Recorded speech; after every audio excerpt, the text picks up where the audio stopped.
That was nothing about witchcraft, that was about women, like hating women and taking the power in the community off them. Most, probably nearly all people who got tried as a witch obviously want a witch. They just had knowledge that patriarchy didn't like. And I wasn't prepared for the emotion when I got there, reading all the stuff about it. It absolutely devastated me. And I'm cross because it wasn't about witchcraft, it was about just hating women, and I feel it even now. And when you've got two little girls as well, you've got to shield them from the BS that they pick up. You know, it's like, are we still dealing with this? Devil worshippers all the time. When I go out, you know, like with friends to bars and stuff, I always wear my pentacle because it's my protection amulet. Yeah. And when I don't have it, I'm lost, even though I've got it tattooed as well. Yeah. And people, like, especially doormen, say, oh my gosh, that's a symbol of the devil. Suddenly I'm like, gosh, a lot of this stuff that's happened to me I have actually brought on myself, you know, because I was just so angry. I was so angry.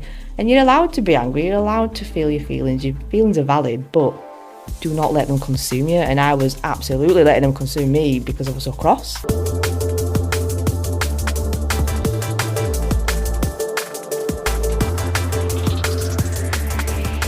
So on this week of Disciples of Truth, we have Emma Swailes on from the Bell Witch podcast. I'm keeping that. The Bell Witch podcast. So thank you for coming on. It's all right.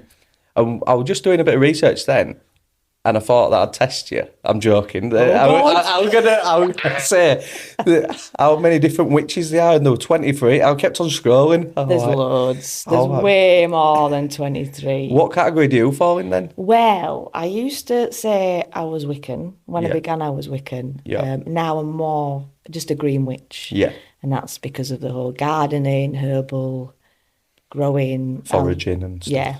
And I guess eclectic is another one where you don't really follow any set rules because it's not mainstream religion. That's one of the beautiful things about witchcraft. If your intuition leads it, it's correct. Yeah. There's no right or wrong way. But yeah, I think people can change what kind of witch they are as they learn more. Yeah. Like they change and they evolve. Yeah.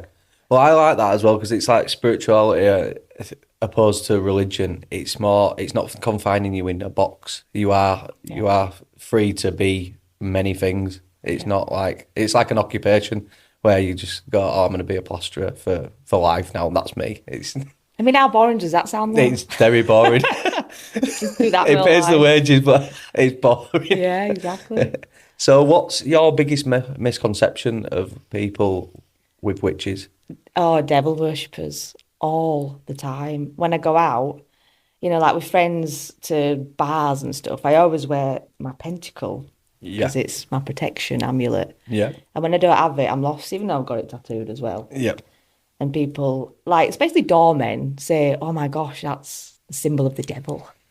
Do a magic trick, you know, you are evil. And I'm just like, dude, there's no devil.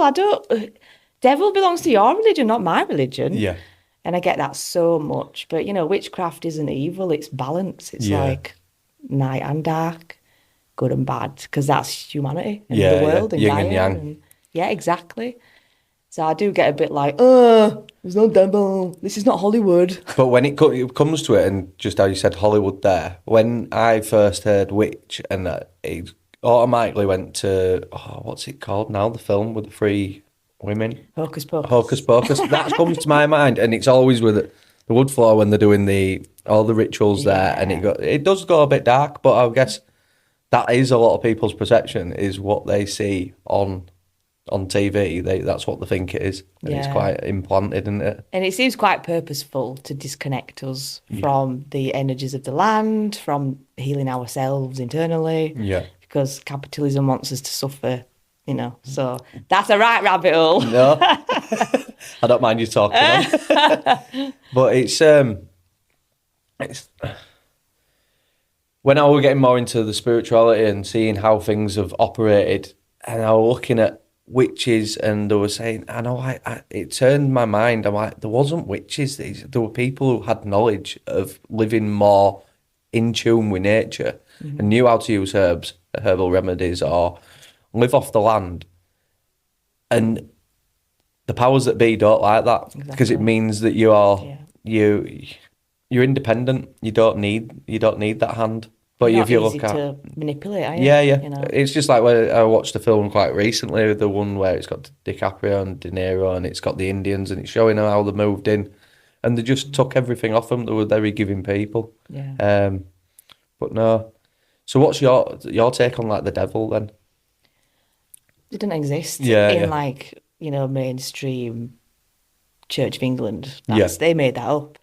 In my spiritual beliefs, there is gods that resemble Pan and, goats and stuff. yeah, yeah, But they're like keeper of the woods. They're people who don't need to be humanity's servants. They are their own servants and we should be serving them really. yeah, But they're not evil, they're just the fair and the just. yeah. So the devil isn't a thing to me, and I No, don't think it ever was, to be honest. no, It's no. just, to me, that's like Hollywood as well. Yeah. Yeah. Well, yeah, I was saying a guy, and that's what he was kind of saying. This is he's making up this like this entity that we then perceive in his mind of this horny red Horny.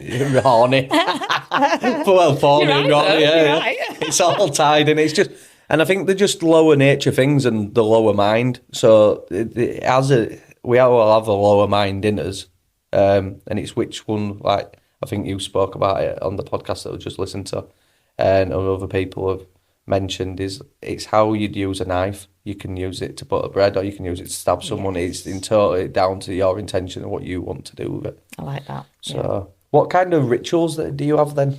Do you do like daily rituals, or is it? There's lots. There's lots of teeny tiny little ones, that are not huge, beautiful circles. I mean, I do them as well, but they take a lot of prep and they take sometimes other people.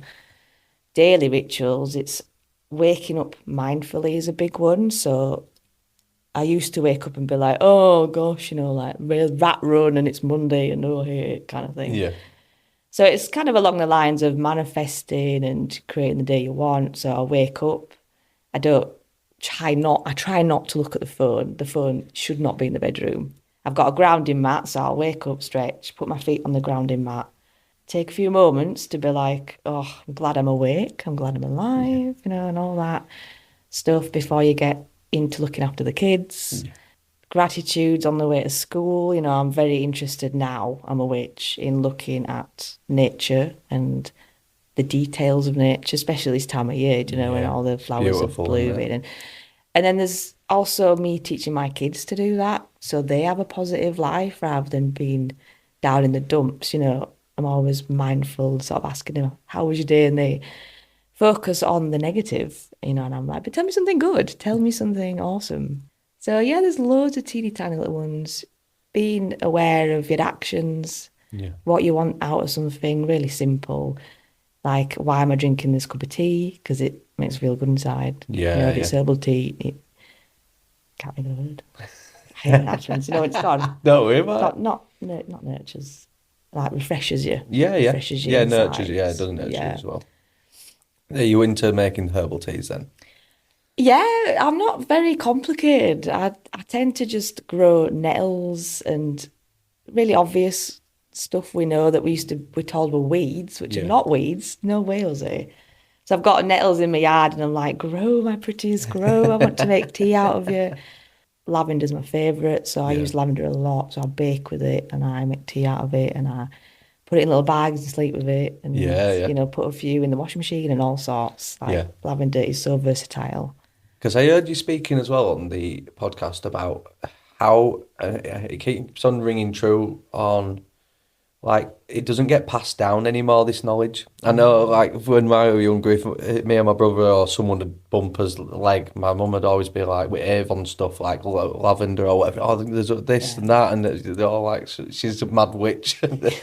But there's some real knowledge to be passed down. And I think through women, especially, they're not regarded to hold any knowledge anymore. It's like you just see them decaying putting them into old people's homes, and it's not really passed down.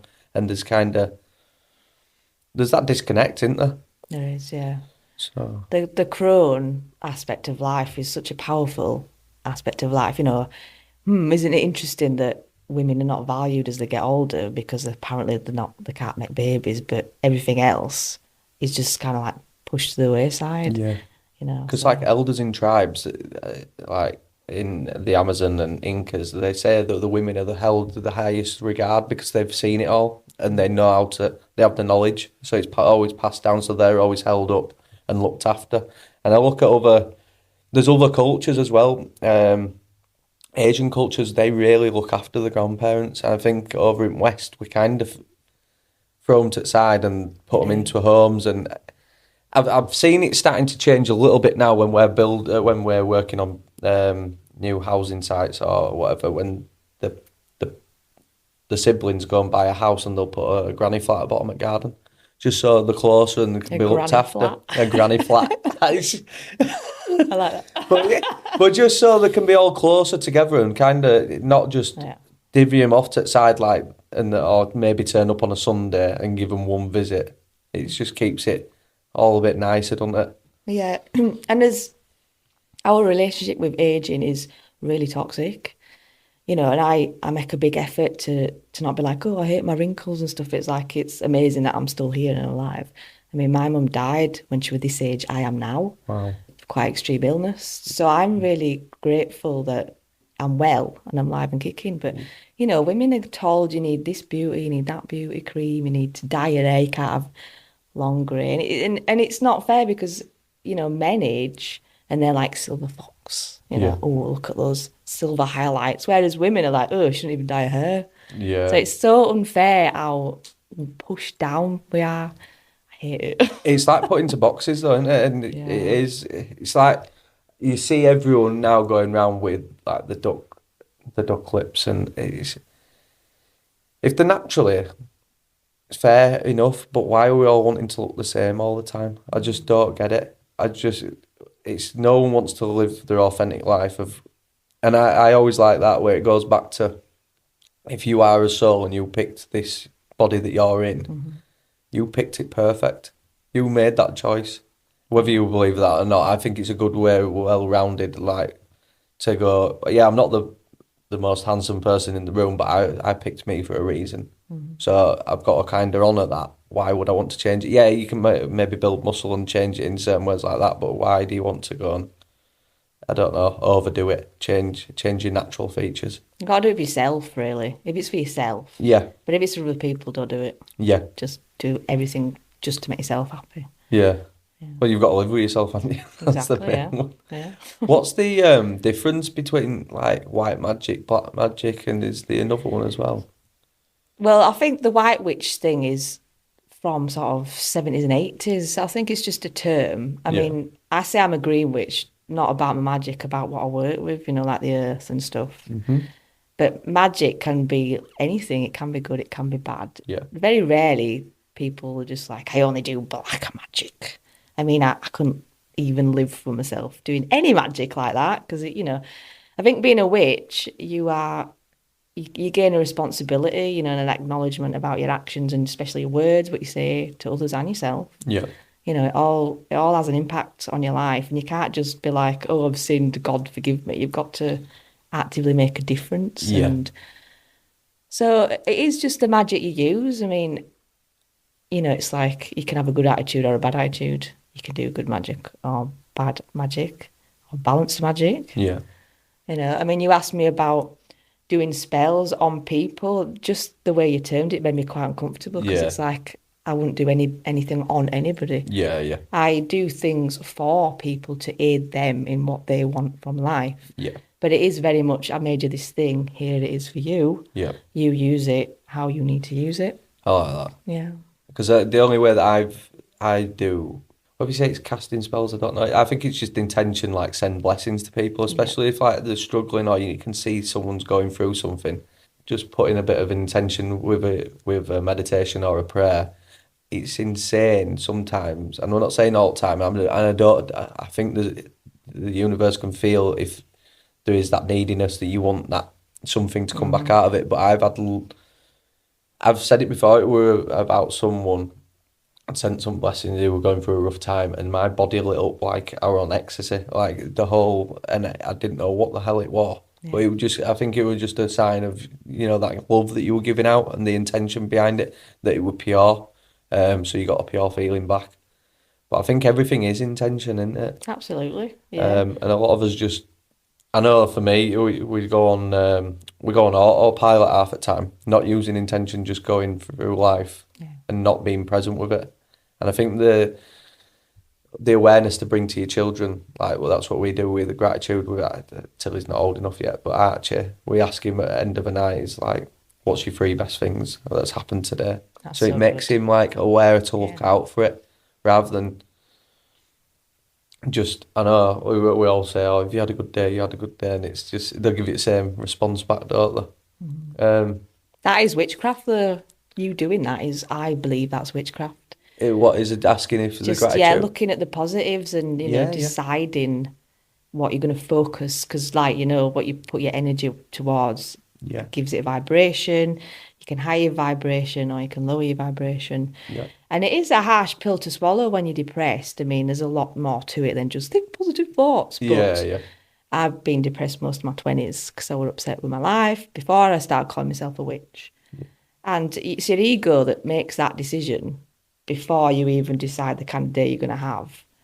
It's up to you how you react to something when people go, oh, I'm triggered. It's like, well, it's up to you how you give that person your power, saying I'm triggered. It's like, yeah, tell them to be responsible and take accountability for what they've said, but do not let it have that power over you. You make the decision. Your ego makes the decision to let it go, take nothing personally. Boundaries. It's amazing. Witchcraft is so amazing for my mental health. Yeah. Well, I get this off people now that when they get triggered or they're angry with something, I'm like, why are you giving that power away? And they're like, well, they've annoyed me. I'm like, no, there's only you that can give that acceptance and then be annoyed. Exactly. I'm like, how are you so calm? And I says, it's took a long time to get to this point, but you can't be giving your power away. And I says, where your triggers are is where your power is. Mm-hmm. Like, you're going to realise that's where there's something for you to work on. Yeah. And that's how you overcome. You were mentioning that you were depressed through most of your 20s. What was that in head of? Oh, gosh. If you mind sharing. I know, it's fine. So, like, I had a really traumatic childhood, really quite dark. Yeah. There were a lot of death. There were a lot of abuse because I got trusted with people who didn't deserve my trust. Yeah. Me and my mum had a really rocky relationship. My nan brought me up till I was 11 and then she died. And then my mum brought me up till I was 18, 19 and then she died. Yeah.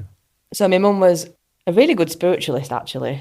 People used to flock to our house to get readings from her and stuff. And she seemed to, I don't know, it's like I feel like she got really abruptly taken off from the world, even though she was quite ill for a long time. She died when I was 19 and it was like the worst ever time of my life, and I'd gone through countless council sessions and, like school stuff. And imagine. So when she died, I was like, fuck this life. I'm just going to get drunk and party and go to Vegas. And luckily I met my now husband, who I've been with over 20 years. Oh, lovely. And he did get me through so much, bless him. I'd only just met him, So I wasn't spiritual at all because I was so cross with what had happened to me. Yeah. And I only really started calling myself a witch after I had my first baby, Florence, who's nearly 10. And it just completely transformed me. I think the combination of witchcraft and Reiki, because I got taught how to do Reiki 1 and 2, them combined things, and motherhood, like really healed me, filled holes that were in my life. Suddenly I'm like, gosh, a lot of this stuff that's happened to me, I have actually brought on myself, because I was just so angry. I was so angry. And you're allowed to be angry. You're allowed to feel your feelings. Your feelings are valid, but do not let them consume you. And I was absolutely letting them consume me because I was so cross. Yeah. So it's like the universe let me piss about for just under 9 years, going like, oh, I hate my life, and what do I do with my life, and do degrees and fail them. And then I had this kid, and I was just like, I knew I was looking for like a community with my little girl, and I found all kinds of stuff, like messy church, like I knew I wanted something like a messy church, but it wasn't right. I was definitely not into the whole like Jesus in the chair type stuff. Yeah. And I started baby wearing and breastfeeding, and them two things are quite like crunchy mums, quite spiritual. And I got in with a load of these baby-wearing mums who were meeting up and doing like goddess work and drawing vulvas and painting labyrinths and, like eating cake they'd all made for each other. And I was a bit like, wow, I'm onto something here. What is this? Yeah. One of them did a soul surprise box, like there were a thing, weren't there, about 10 years ago where you signed up and you got surprises in the post. Oh, yeah. And they were so good. And one came and the theme was witch. So I was a bit like, oh, I've not really thought about this before. And it had like a mini cauldron and a little book and some herbs and, And I read this book and it was just like, oh my God, this is talk to your soul. Who I am. How have I not made this connection? And it's really weird because I was a goth growing up. Yeah. I liked all the not mainstream stuff. I loved practical magic and the craft and all the Sabrina and all, and I never made that connection. Yeah. And that to me now is like mind blowing, because it wasn't the right time. It shows how unconscious we were as well, doesn't it? Yeah. But do you think it's mad like now when you were even saying, but the breastfeeding and all that, and it's like, people find it nuts. Like when I'm growing my own food or having an attempt at it at the moment, I'm like, people see it as nuts. I'm like, it's the most natural thing in the world. What, growing food? Yeah, growing food, and it is like breastfeeding. That's what animals do. We are still an animal. It's Absolutely, yeah.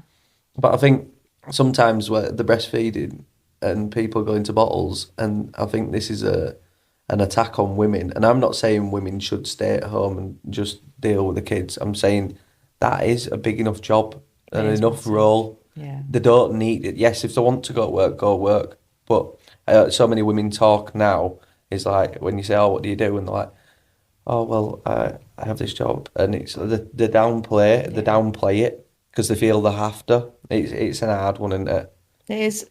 I mean, I know you see stuff online, where politicians are going into court and stuff and they've got the breastfeeding the kids. Yeah. I think that's amazing. Like, that is how it should be. We can still do stuff and just put a sling on and just walk around with them. Yeah. The baby can just hop on and off whenever it wants. Yeah. And then because it's a can of worms because the body's so sexualized and you can't see boobs unless they're for the men and, people don't like it. And it's like, it's such a shame. It could be so different if we just stop listening to bloody mainstream capitalism, disconnecting us from the land. Ugh.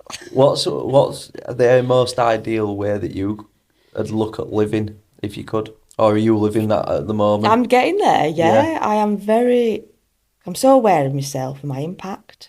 Touch my grass every single day, like in the morning and the night. Yeah. And I have a greenhouse and a garden. My boundaries are really strong now and I've lost loads of friendships. And in the past, I would mourn them friendships, but now I'm like, no, they did a thing. They were good at the time. I've learned a lot. I'll let them go with love. And I don't have any enemies. I don't feel like I want them to suffer. But now I'm very internal family led. It's like I spend a lot of time with my girls now. Yeah. And I love that we have this witchy thing going on. And I'm teaching them to be mindful and like who they are and don't pander to the stuff. I mean, I used to be quite obsessed with being liked and being popular and being seen, to be successful. And just recently, in fact, I'd say really recently, like the past 2-3 years, that's dropped away from me as well, which is kind of like liberating. How is that? All the stuff I wanted to do. I mean, I used to feel bad that I don't work 9 till 5. I don't earn money to have a flourish, a luxury lifestyle. Yeah. And now it's like, but do I need that? I just go camping with my kids. It's like 50 quid for a weekend. Yeah. And we get dirty and we get herbs and we cook on stove and it's great. And actually talk. Yeah, connect, yeah. I have got a phone addiction. I am really working hard to not be addicted. Yeah. It's hard, it's everywhere, isn't it? Yeah. Well, it's not, they know how to, it is mind control. Yeah. But they also know that you need it to get out. I think Prince said it brilliantly. It's like, it's great as the internet, but you use it, don't let it use you. Yeah, and it's very, very good at what it does. How advanced were he? When did he say that? Was it like late 90s? He used to say all sorts of things. He used to say, I used to get up at 3 o'clock in the morning. This is before Michael Jackson, so he could get the songs before Michael Jackson. Amazing. Could download them in his head and like that is brilliant. It is. Legend. But no, and it's also That's the whole point of it. And building, I like the thought of building communities and having this more wholesome outlook at life of actually spending time with your kids. Because I know you're saying you didn't. How much of an impact was it having a child that changed your mindset on all that? Because I found it lucky for me that I think someone said a quote is sometimes you needed your kids more than your kids needed you. Absolutely, yeah. Yeah, it were huge. My first baby, because you don't know much about it, and I was quite a stress head, and the birth was quite traumatic for me because I didn't know what I was doing. Yeah. But then finding those other parents, that were doing all the baby wearing and the breastfeeding, they unlocked so much hidden information for me. And I think if I hadn't found them, I probably would have got here, but a lot slower, because it were them that introduced me to all this stuff and the retreats and hanging out with the correct people and not valuing the stuff that regular people value. And then with my second baby, Clementine, her pregnancy was so much different because I knew lots and lots, and it was beautiful actually. And I had a home birth with no midwife, not on purpose, but it was a free birth because I wanted a water birth. Yeah. And I was desperate for a water birth because I didn't get it from my first one because of complications. And the only way I could get one was if I had a home birth. So I was like, I'm having a home birth because I want to use this pool. Yeah, yeah.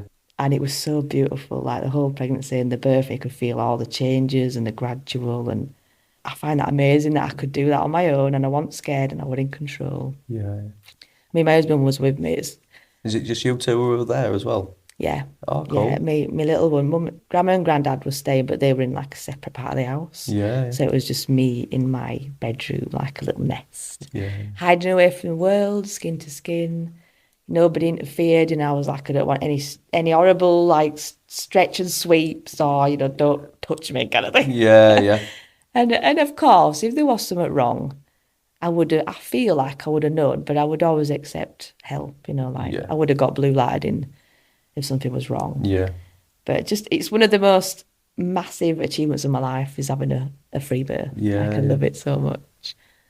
So yeah, I love the idea of it. I don't know if you've heard as well. I'd seen the video on it a few years ago, and then I did a bit of research on it, and it's a dolphin-assisted births. Oh, what is that? Oh, you're gonna love this. Oh.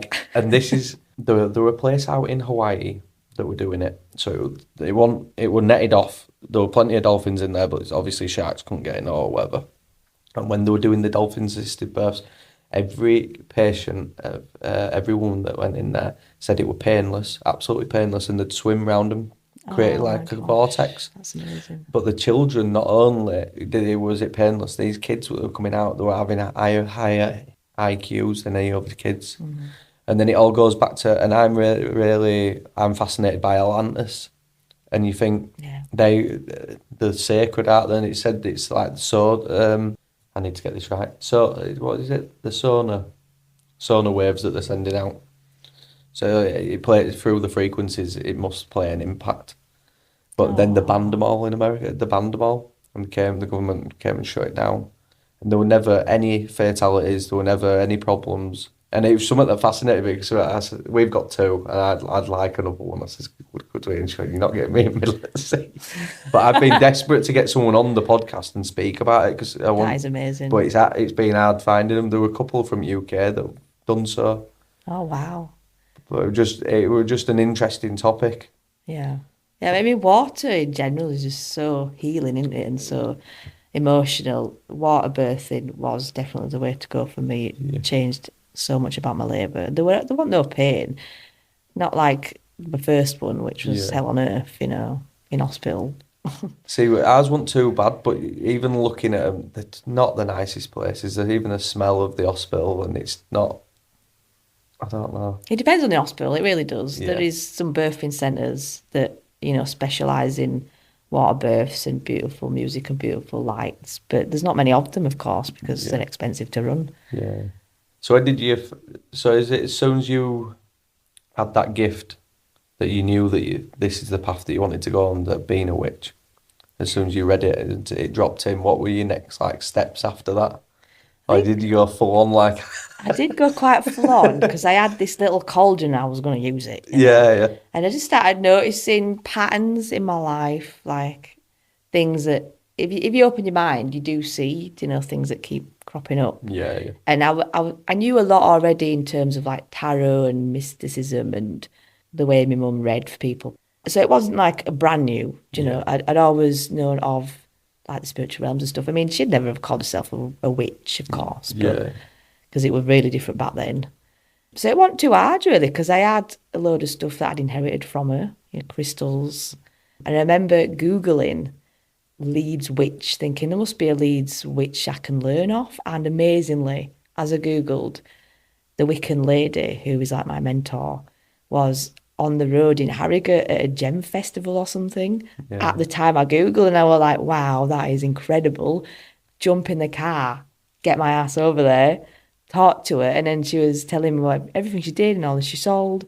And then she said, oh, I'm just about to start a witch school in September. And this must have been, I don't know, early summer maybe. Do you want to sign up? And I was like, yeah, damn right, I want to sign up. And I did sign up, and I learned so much from her in that first year. And it was a weird year because it was 2019, 2020. And I remember being really, really sad at the time, quite still depressed, still quite at a loss of what I meant to do in my life. I was trying to be a jewellery designer, and it was just so hard because people didn't want to spend the money, which is fine, you know. It's not that it wasn't worth it, it was that they didn't have the money. So I knew I was looking for something, and she was there at the right time. And then COVID came, we all got locked in. And I remember being like, I need to go to this class. I need it. I cannot believe how much it's changing me. I could feel the change in the present. I became so obsessed, basically. And I bought all the books and borrowed all the books, and unfortunately bought all the stuff. You know, like you go mad, don't you? And you sign up to all the witch casket and everything, you know, just to start collecting stuff. And that must have gone on for a good 2 or 3 years. And then just recently I've been like, okay, I don't need this stuff. I'm going to go to my garden, see what I can find, ask people things, read all the books. And when people get into it and want to know about witchcraft, they always go, ooh, you know, I want to do magic, I want to do spells, I want to like create the life. And I say, oh yeah, that's good, all up though. You know, do as much learning as you can, learn about the history, learn about the rhythms of nature, the seasons, and start with tiny little rituals dedicated to the seasons, because you need the connection before you use the power. So really spells, I think, big spells at least, should be one of the last things you attempt, because, I mean, you're releasing something and there's no getting it back. When it's gone, which is why your headspace has to be so right, and positivity and all that. Yeah, because this is my only problem with like manifestation spells, whatever you're going to call it.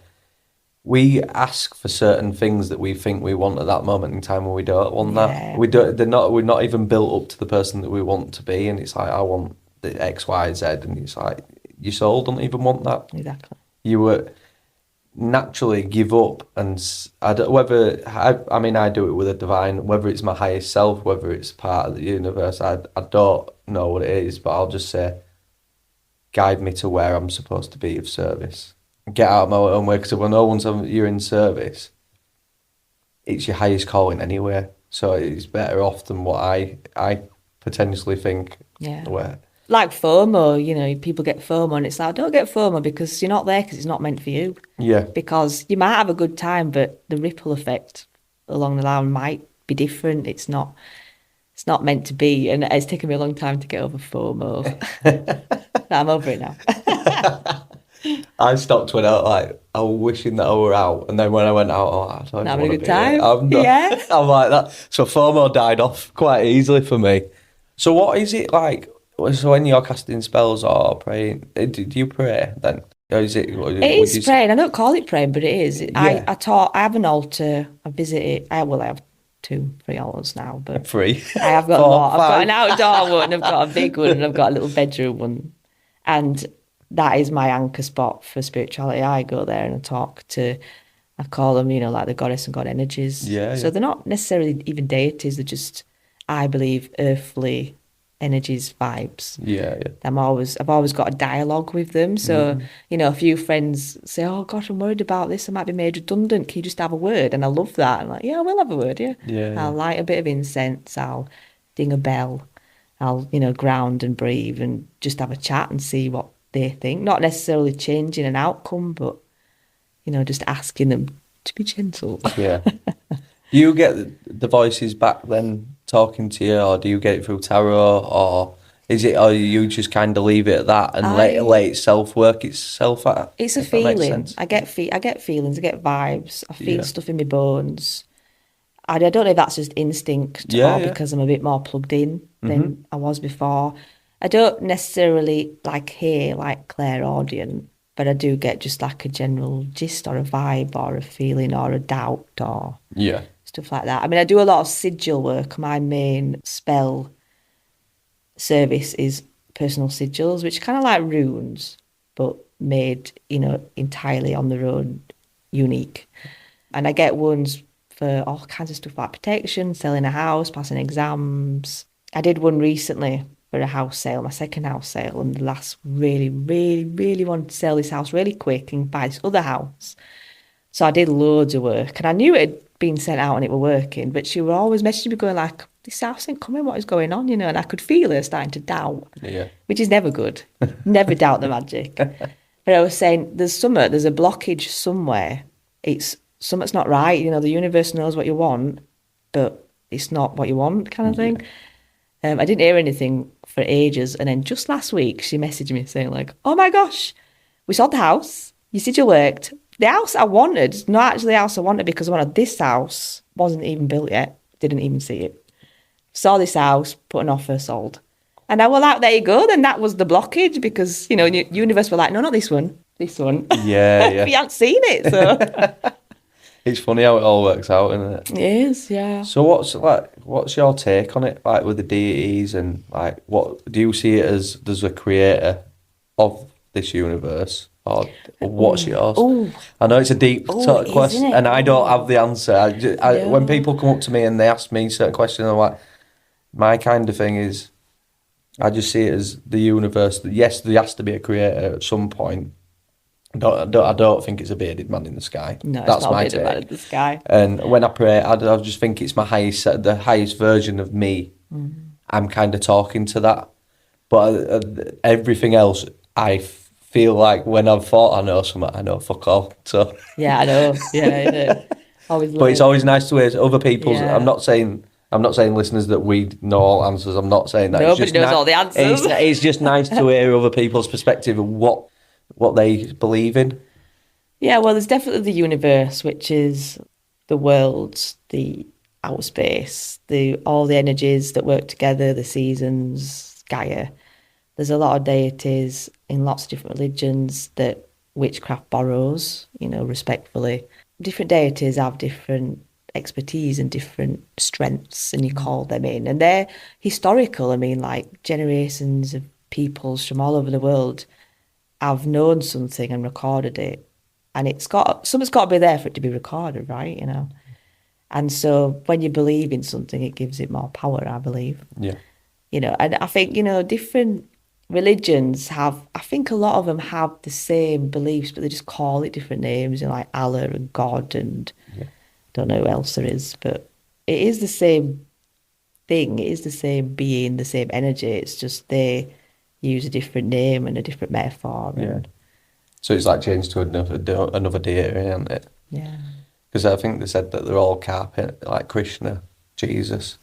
There's another one. I think there's 3 or 4, and they were all carpenters, and I'm like, it's the same story, just repeated. Yeah, exactly. Yeah, there's patterns. If you look for the patterns, and then it's just stuff gets a little bit, they have their own agendas, don't they? Yeah. And that's when it sucks. Yeah, well, I think that's where it all. I like to say, like, I'm an omnist. Like, I believe I can take bits and bats of all different religions, but I don't see them as a separate thing. But at the point where it draws me off is it feels like a cage. Mm. It's like, no, I've spoke to other people that do go to church, and when I've asked them about, come to this breathwork thing, oh no, we can't do that. I'm like, why? Well, that's evil. I'm like, well, breathing's evil. Yeah. Like, literally, if the creator created you, he created you so you could use breath work. There's a reason why. But as soon as you take your own divinity to yourself, these establishments don't like it because they They're not going to get no money anymore because Yes. you don't have to go to a church. You can go sit in your living room, go sit in your back garden. It's the and power. you can, you take your power back. And that's where my problem runs in with religion, is to the point of it needs money. And like, I think there were, what's he called? It's not doing my head in. He was a comedian. He says, why does God need money? If he's created everything and he's got everything, why does he need your money? He don't. I know. Well, I mean, stuff costs money to live. We can't get away from that. Yeah. You know, there's arguments about should witches be charging money to train people in like gardenarian and stuff. Well, the answer is no, because you should do it because, you know, like it's your faith it's passing on and stuff. And I kind of disagree. It's like, well, no, because you've got to put bread on the table. Yeah. It's not like people are making mountains, and they probably shouldn't. If they are making mountains, they probably shouldn't be. Yeah. But if I value something, I'm going to pay for it. Yeah. It's like Reiki. They actually actively teach you Reiki. It'll work. It's best if there's an exchange. If you pay for your Reiki, it'll work so much better than if you're giving Reiki for free. Yeah. I found it fascinating, Reiki, because when I first got into all this, I went to, I think it was other side of Leeds, and I'd gone to it, and it was a gong bath with Reiki. And I'm thinking, what the fuck am I doing here? I'm sceptical as all. And it were mainly women, I'd say. It might have been me and one other bloke. But you had you all there, and they're playing these crystal balls. I'm thinking, what the fuck's going on here? And they're laid down, and you've got a face mask on so you can't see out. And as they're playing stuff, this, like, a shooting pain were going into my shoulder. And I thought, I'm not showing, like, I knew that I didn't show that it were hurting. It started to really hurt. And then a woman, she'd come over and she just put her hand on where it were hurt, and it went like that. And I came home and I remember telling Zoe, and I went, whatever's just happened there, that was like a little indication there's more to this than what meets the eye. So it was them little nugget, I call them like little nuggets to make you keep on going further down the path to see what's going with it. Yeah. God, I love Reiki. I love it so much. It's so powerful. But I mean, even sound baths, you know, like when you get told what a sound bath is, you're like, what a load of crap. I've never heard such crap about. You know, am I really into this? And then I go and do a sound bath, and I'm like, when I'm there, I'm crying and going like, oh my God, the power is amazing. Yeah. I'm not telling anyone to take any hallucinogenics, but we've just been on my stag do at the weekend, and they were saying, what are these ceremonies? And I said, sometimes we go to ceremony, and I says, you'll have mushrooms or whatever plant medicine. I says, but when they're twanging like certain frequencies, like whatever it may be, crystal balls, gongs, I says, it's like, I'm going back to my party days now, like when we were on, you'd had that, because I know some lads have had ecstasy, says it's like when the music is running through your veins and you can feel it. I says, it's doing that, but different tones, it's like twanging the very essence, it feels like it's going through your veins. So there's something within it. So when they're saying everything's sound, frequency, vibration, I don't know. I feel like there's certain parts of it that wakes up your DNA, and like wakes up parts of you that needed waking up, because it's all in your it's all stored in your fascia as well, isn't it? Yeah, that's how it travels around, making that. Yeah. And I found it amazing the other day listening to a podcast, a scientist, and he was saying they've only just acknowledged that it's the fascia that keeps up the bones, not the other way around. I'm like, obviously. Like when the bones just put the bones and they just fall to the floor. It's like a bag of bones. What would you say the best part of being a witch for you? It's massive. It's just so positive. Like witchcraft is incredibly positive for me, and I forget, you know, like it's not positive for the general population. Yeah. But it's the connection. Witchcraft for me gives me connection to other people, connection to the earth and to spirit and to the land, but also connection to myself, my higher self. So there's the triple connection. Yeah. Of so much good power, good positivity, the ability to conversate with myself and unpack why I feel this way rather than being the victim. Yeah. You know, it enables me to question my reality a lot and know that I've got the power to change things. It's huge. It's taken over every single aspect of my life. Yeah, for the better. Yeah, and I'm so happy I found it. What angers you most, like with the burning of the witches like throughout history. What's your take on it? Why was that being done? That was nothing about witchcraft. That was about women. Yeah. Hating women and taking the power in the community off them. Most, probably nearly all people who got tried as a witch obviously want a witch. They just had knowledge that the patriarchy didn't like. Yeah.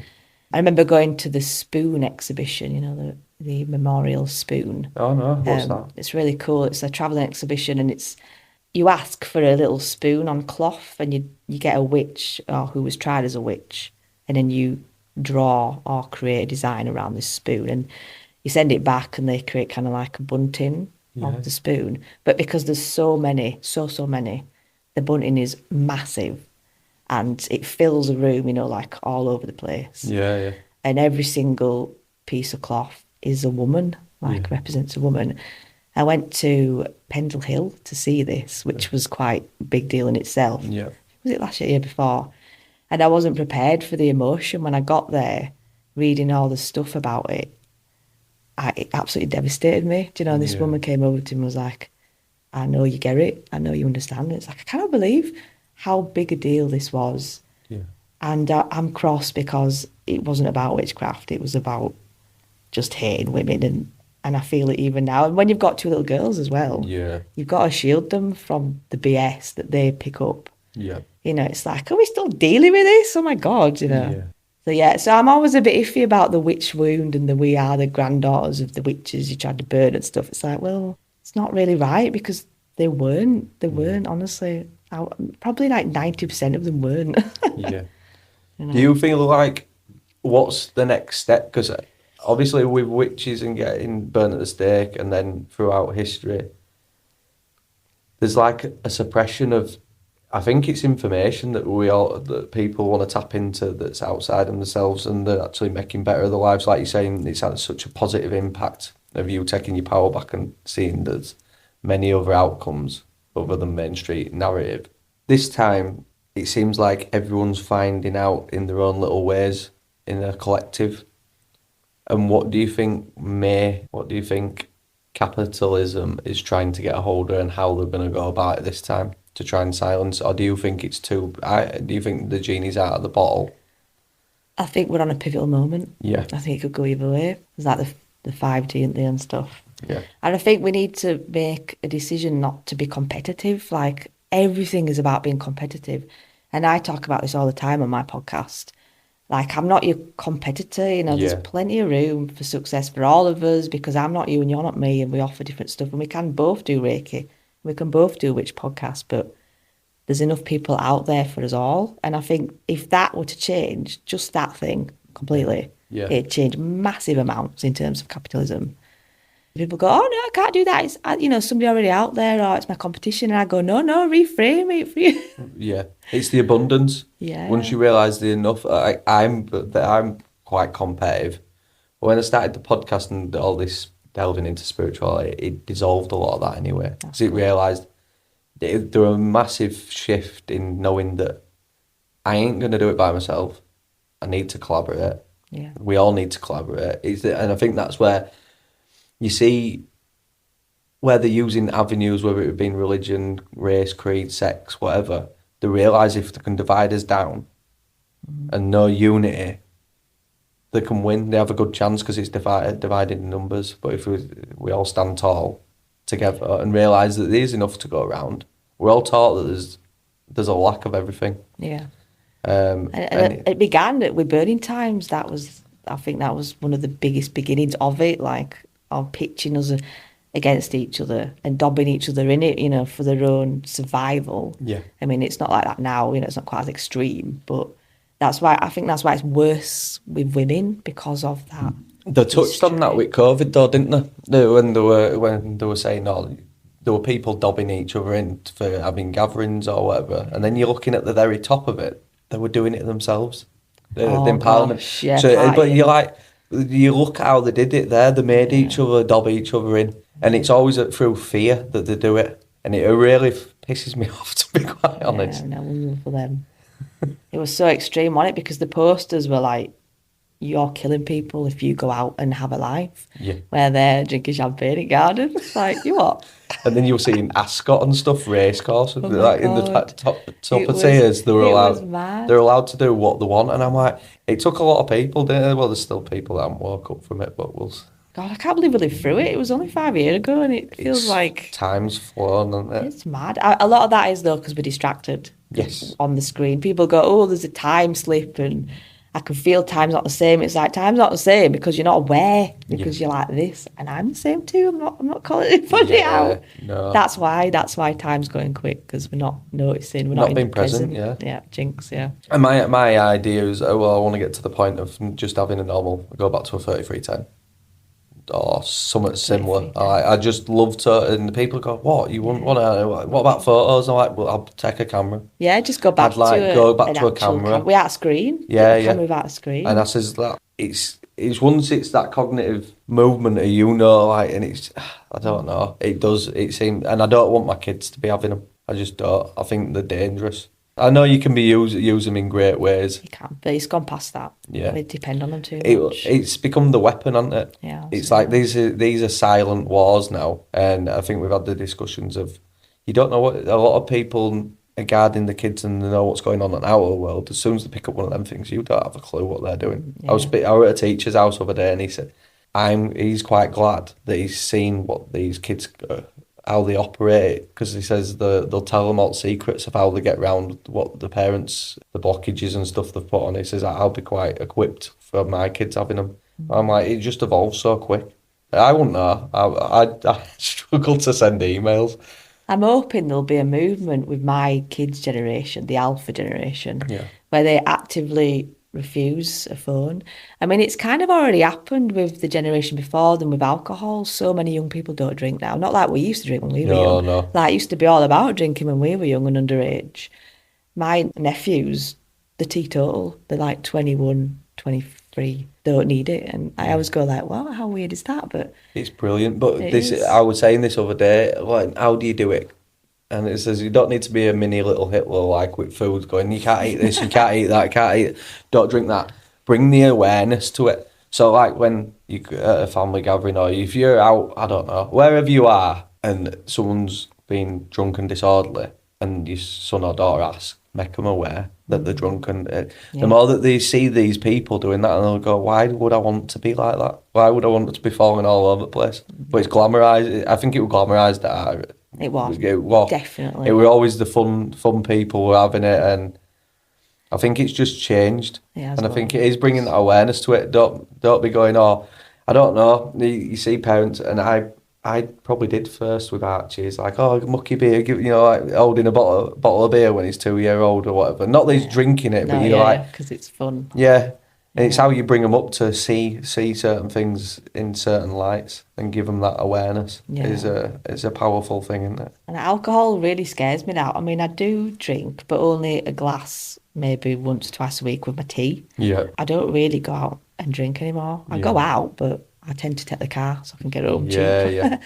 But the whole, like when you're young and you pass out, you black out and you get home, and I've been there where I wake up and I'm covered in mud and my phone's broken, and how frightening is that? There's the whole, it takes your spirit away thing. Yes, well, oh my God. We're blackout drunk, and you're like, I don't remember the next morning. How frightening is that? And you're like, well, it was something else. Something else came in you and got a driver's seat, and it was fun. Like, sinning is fun to a certain extent, but I don't want to be that way. I had an hard one because it was my stag do last weekend, and I was like, I don't want to drink. I hadn't drank since November, and it's something that I've toyed with, and I'm like, look, it's my send off. I think I'd kick myself if I didn't. I'm aware, and I've looked at. I'm still loving when I've had a drink.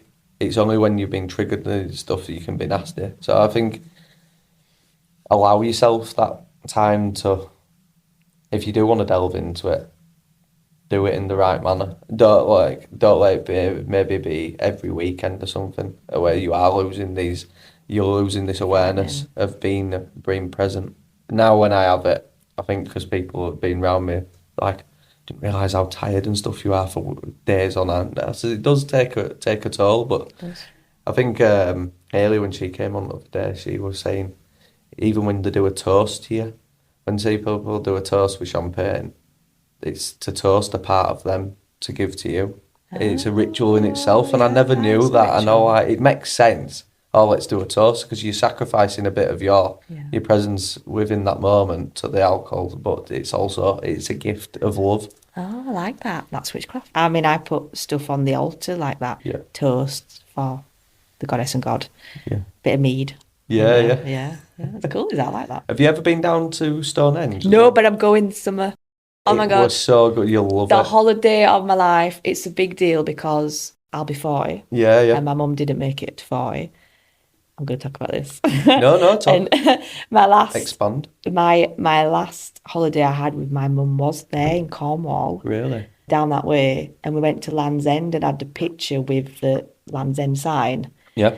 So we're going in August and I'm 40 in September, and it's a really weird all-round final ending to it all. I feel like it's going to project me to the next part of my life. Yeah. So it will be emotional. And while I'm down there, I'm going to catch the chalice well. I'm going to go to the stones, all the witchy, the witch museum and stuff. I've not been to, I'm a witch and I've not been to Stonehenge. Hello. Yeah. But yeah, it's going to be a big deal. It's a magical experience. There were pagans there. There were all walks of life. It was mad to see a sunrise at that time in the morning, like 4:30, 5 o'clock, and seeing maybe 10,000 people there. Oh. Yeah, it was surreal, I'd say. I always remember I nearly woke up and I can't be asked going down.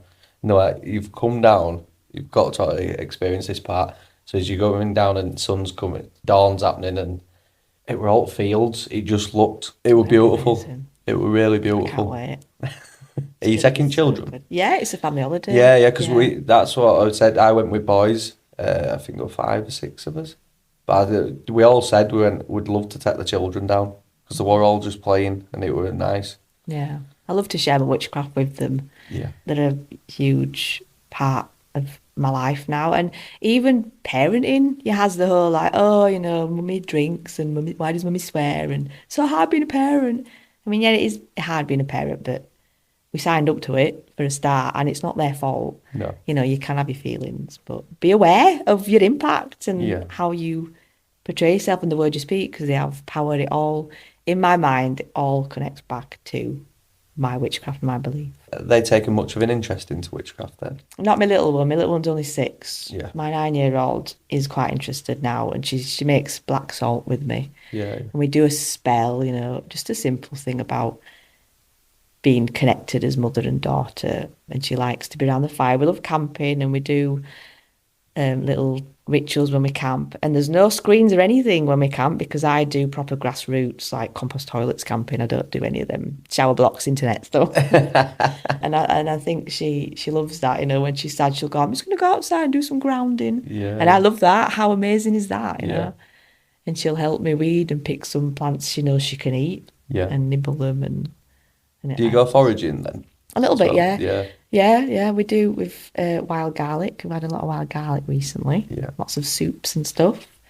Just really simple stuff, like dandelion. You can't go wrong with dandelion now. Yeah. Because there's courses you can do. I had a look on Eventbrite and they've got a few, and something I wanted to take my little lad on till he'd be too young. But my other niece and nephew, they were in garden helping the other day. They're like, oh, give us another job. I went, would you want to come foraging? And they're like, well, I was foraging. I told them, like, yeah. And I thought, it's amazing that actually they're more connected than what you think. It's just giving them opportunities to do so. Absolutely, yeah. Is there anything that you would like to add, say to the viewers? If you're drawn to it, there's a reason you're drawn to it. If you keep going, I should maybe look into this. Absolutely do, because that is your knock on the door to get involved in it. And if your intent is pure and you want to do it for yourself and nobody else, then that is the reason to do it. Yeah. I cannot explain enough. There's no words to say how positive it is and how well it's made me. Mm-hmm.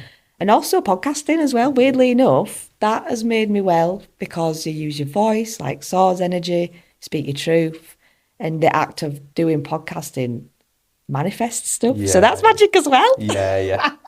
I think it's Everything's good for a magic. rounded view as well. You get to have conversations with people that you wouldn't normally get to, would you? No, exactly. Yeah. Is there any like witch meeting groups that you do, or I just do stuff mostly with the Wiccan lady. I know there's a lot around Leeds, Coven-wise. If you had a look, because the Pagan Federation, they're a good place to start. Witch Fest in London, they've got a lot of good communities. But I mean, if they're for you, they'll be easy to find. Yeah, So yeah. don't worry. Don't worry about it. And I'm mostly solitary, and that suits me. And I won't always be solitary, you know. People, I used to be obsessed with joining a coven, and now it's become obvious that it's not the right thing right now, but it Yeah. will be at one point. Just be easy. It's amazing how easy stuff gets when you just stop choking it to death, trying to control it, and just going with it and trusting the universe and asking. And yeah, I love it. I love it. I think that's the old way, though, the old paradigm that's getting left behind is the control. Even for myself, of like, I just let things just go as they're going to go. Yeah. And you realise how much resistance and so much lighter you feel once you've let that go. You move with ease. That's good. It's a nice way to live.